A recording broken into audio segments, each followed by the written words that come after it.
বাংলাদেশের ইতিহাসে আজ যা ঘটল তা এক কথায় নজিরবিহীন। সেনাবাহিনী, র্যাব, পুলিশ, প্রশাসন সবাই দাঁড়িয়েছিল একজন নারীর পাশে। একজন নারী যিনি ছিলেন বছরের পর বছর বন্দী, অবহেলিত, নির্যাতিত ও অপমানিত। কিন্তু আজ তাকে ঘিরে দেখা গেল সম্মানের পাহারা, ভালোবাসার ঢল। এমন প্রোটোকল, এমন সংবর্ধনা, এমন ভালোবাসা বাংলাদেশে আর কোন রাজনীতিবিদদের ভাগ্যে কি জুটেছে? হ্যাঁ, খালেদা জিয়াকে নিয়ে, যাকে একসময় তার নিজের ঘর থেকে জোর করে বের করে দেওয়া হয়েছিল। চোখের সামনে বুলডোজার চালিয়ে গুড়িয়ে দেওয়া হয়েছিল সেই ঘর। তার ঘরের সামনে মদের বোতল ছুঁড়ে অপমান করা হয়েছিল। এমন অপমান কোনো নারী, কোনো মা, কোনো প্রাক্তন প্রধানমন্ত্রীও কখনো সহ্য করতে পারেনি। মিথ্যা মামলা, বিচারহীন অমানবিক চিকিৎসাহীনতা, সবকিছুর মধ্য থেকে তিনি মাথা নত করেননি। তিনি হারেননি, তিনি অপেক্ষা করেছেন। আর আজ সে অপেক্ষার মূল্য মিলেছে জনতার ভালোবাসায়। আজ খালেদা জিয়ার পাশে দাঁড়িয়েছে জনগণ। আজ তার চলার পথে ছায়া হয়ে দাঁড়িয়েছে রাষ্ট্রীয় বাহিনী। আজ তার পাশে আছে তার দেশের মাটি, মানুষের মন। সম্মান কি বন্দুকের জোরে আদায় করা যায়? না। সম্মান কি টাকায় কেনা যায়? না। সম্মান আসে আত্মত্যাগ থেকে। আজ খালেদা জিয়া শুধু বিএনপির নেত্রী নন, তিনি বাংলাদেশের একজন সংগ্রামী নারীর প্রতীক, একজন মা, একজন যোদ্ধা, একজন ইতিহাস। এবার একটু ভাবুন, যে সময় তাকে সবকিছু থেকে আলাদা করে দেওয়া হয়েছিল, সে সময় তার ঘরে আলো ছিল না। সেই সময় যারা হাসছিল তারা আজ নিঃসঙ্গ, একা এবং কোণঠাসা।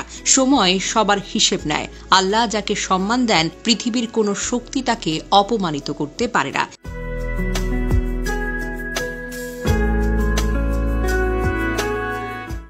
ইতিহাস থেকে জানা যায়, খালেদা জিয়া কখনোই রাজনীতিতে আসতে চাননি। একজন সাধারণ গৃহিণী হিসেবে স্বামী শহীদ প্রেসিডেন্ট জিয়াউর রহমান ও সন্তানদের নিয়েই জীবন কাটাতে চেয়েছিলেন। কিন্তু 1981 সালে জিয়ার মৃত্যুর পর জাতির সংকটময় মুহূর্তে বিএনপির হাল ধরতে গিয়ে তাকে প্রধানমন্ত্রী হতে হয়েছে এবং দলের নেতাকর্মীদের অনুরোধে তিনি রাজনীতিতে আসতে একরকম বাধ্যই হয়েছেন। সেই নারী পরে হয়েছেন দেশের 3 বারের প্রধানমন্ত্রী। দেশের ইতিহাসে সবচেয়ে প্রভাবশালী নারী রাজনীতিবিদদের মধ্যে একজন।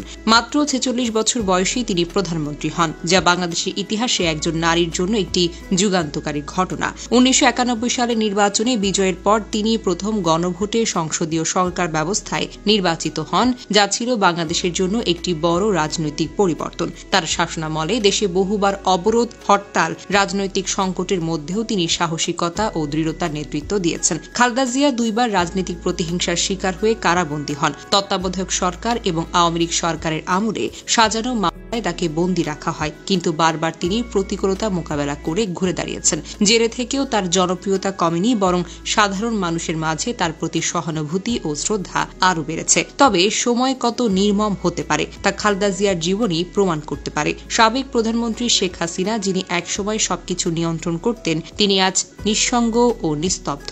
আর যিনি একসময় নিপীড়নের শিকার ছিলেন, তিনি আজ লাখো মানুষের ভালোবাসায় সিক্ত। ভাগ্য বড় অদ্ভুত জিনিস।